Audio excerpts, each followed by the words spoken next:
Hello, this is a brief review of two Star Wars books about posters.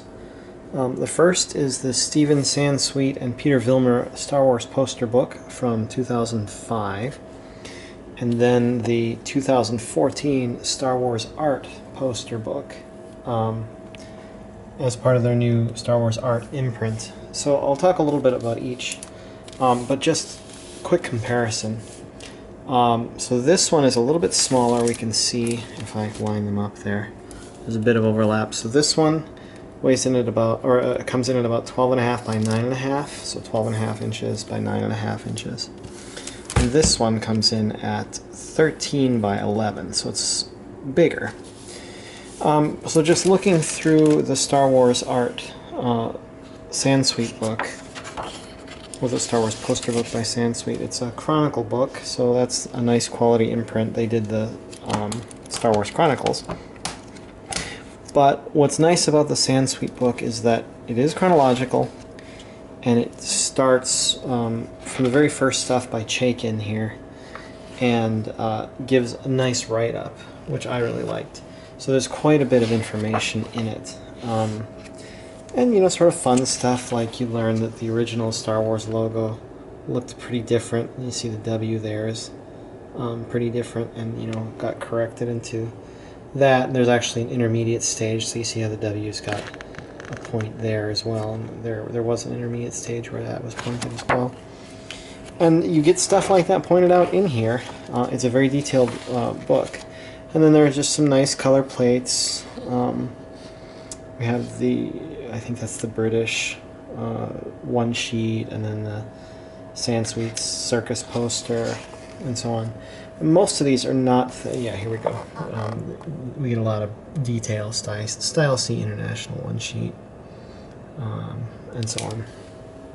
These aren't posters that are unseen, but you do get things like this, which are pretty cool sort of promotional tie-ins that I really like because they evoke a lot of the original nostalgia of the films. And you get foreign. So obviously I'm American, so this is foreign to me. But it's nice, so you get some of the Japanese posters. So there's that other W, by the way, with the point inside. But it goes through, as I said, chronologically, through the original trilogy. I mean, there's a lot on Star Wars itself. It's a great piece from the soundtrack, the back of the soundtrack. Poster art, we get some other promotional art. So it isn't just the movie posters, but it's the way that the movie posters are used in promotional material. We go through the original trilogy, past Return of the Jedi. Oh, this is great stuff too. You get things like the Parker Brothers game.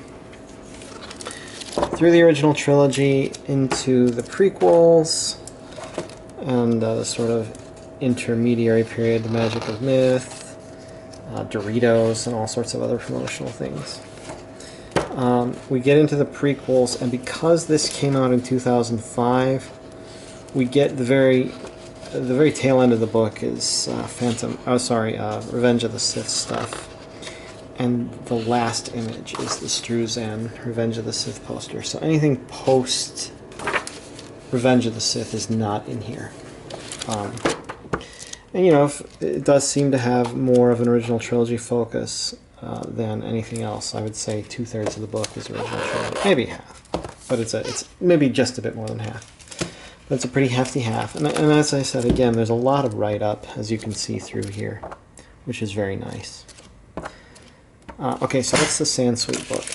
This is currently, I believe, out of print. It goes from anywhere from $40, which was close to the original price. There you see 50 US was the original price, to about 100 on Amazon and eBay. This one was a 2014 release, and as I said, it's part of the Star Wars art imprint. This is, I think, the third in the series. It started with Star Wars Visions before it was art, and then it became Star Wars Art Illustrations and Star Wars Art. There was another one.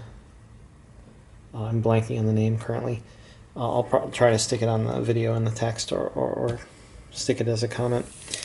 But the sort of frustrating thing about the Star Wars art is that some are oriented vertically, like this one, and some are oriented horizontally. So it's the same dimensions, but the book opens that way, which is kind of irritating to me as a kind of an OCD collector. I like things to line up on my bookshelf. But so it's a bigger imprint, or bigger book inside as we get into it, and we get a lot of cool stuff here. Like right inside we have Tom Young's original pencil sketch, which has this great detail of Luke and Leia that is quite different from the final version. Leia looking a lot sultrier there. And it's just neat to see it rendered in pencil tones. So there we see a more Carrie Fisher-esque Leia than, I don't even know, looks like a Boris Vallejo Leia. So there's a nice forward here, and again, pretty cool pencil renderings from Empire. Another pencil rendering from the Empire one sheet. Then we get into the plates, and this is where it really differs. Is it's very minimalist inside. So beautiful large-scale reproductions of Macquarie's art, which has been getting a lot of focus lately in the Star Wars Rebels, and with Episode 7, really emphasizing Macquarie's designs. I mean, you can see here Zeb is clearly based on this early concept Chewbacca, and you know, you see these characters walking around in the background in Star Wars, and this is obviously a direct influence on Chopper and so on. So you get a huge focus on the art, but no adjoining text. You get really giant close-ups. So this is that Chaykin print again from the original comic. Amazingly close, detailed close-ups. So that's an interesting take that this book does. So so this is kind of nice. It's very John Carter of Mars take on it. So there's different posters than you see in the Sansweet. A lot more concept stuff. That's the other one, Star Wars Art Concept. And it's presented in a different way. It's closer up, more close up, less right up. Really lets the art try to speak for itself, which can be great, but I also liked, so this is pretty cool. This is a John Berkey alternate. I had not seen this painting prior to this book. This is the one I'm familiar with from the novelization of Star Wars. And again, a giant close-up of that novelization. But as you go through, there's less... It's less complete in terms of the promotional materials as well. So we have some of the original Star Wars Coca-Cola posters here, but maybe we do get all of them. But again, here's another one I hadn't seen. This must be a... Yeah, this is a British one. That's why I hadn't seen it prior to this. Again, less fully complete, but you get really cool pieces like this that was a concept piece that, again, I hadn't seen elsewhere that I can recall. You get the famous Vader in Flames, which became a sticker and a patch for the fan club, but without the logo printed in. So really cool stuff like that. Get a lot of pencil treatments and other sort of concept type pieces. So as we go through the original trilogy, we get through Jedi. Again, another cool piece that I hadn't seen. Into the prequels. Coming up here. There's a nice gatefold here of Struzen's special edition posters. Starting with 10th anniversary, and then we go into the special edition Star Wars Empire Jedi, and then the prequel posters. So it's kind of a whole retrospective of Struzen's work on the Star Wars trilogy. These always, as pretty as they always bothered me that we've got the Bespin Leia on the Star Wars poster. We've got the Emperor from Return of the Jedi on the Empire poster, and I don't know. And then this is clearly from Bespin on the Jedi poster. So those kind of details irritated me, but they're pretty. Then we get into the prequels, and again, there's some close-ups of the art, some interesting sort of photo mosaic stuff, and again, close-ups of it made from stills from the film. And so the place where this really expands on the other stuff is that it goes obviously past Revenge of the Sith into, so we have video games, Knights of the Old Republic, The Force Unleashed, the Lego games. We have the Clone Wars series, both the Genndy Tartakovsky one and the CG one, the Dave Filoni one, including the cool kind of pulpy posters that they came out with to advertise their seasons. And we get beyond into the sort of new renaissance of fine art renderings. So these are the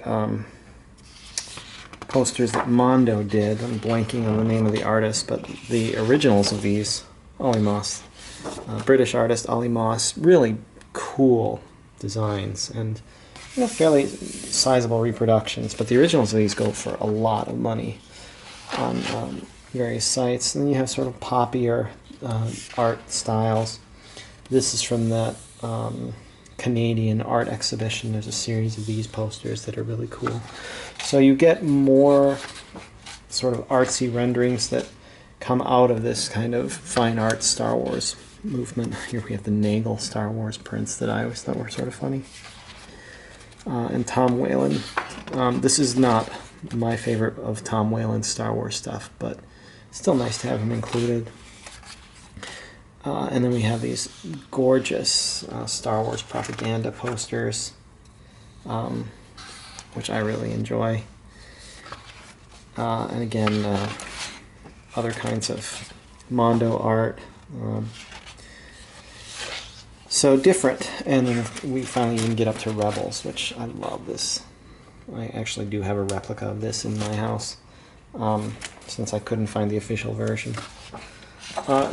And Jerry Vanderstelt, love his stuff. There's a biography at the back, but a lot less full write-up in this.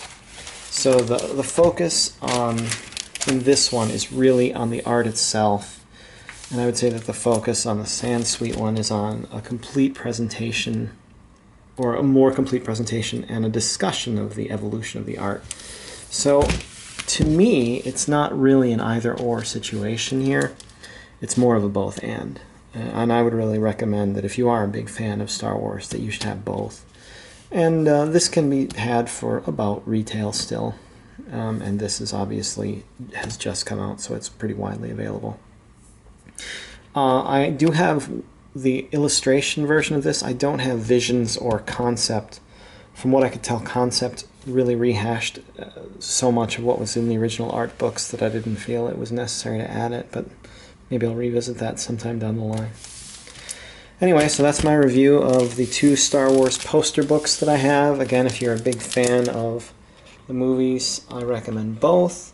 If you're just interested in the art, maybe the posters one is a better bet for you. If you're interested more in the archival history of the art, maybe this one's a better choice. Personally, I say go for both. Thanks for looking.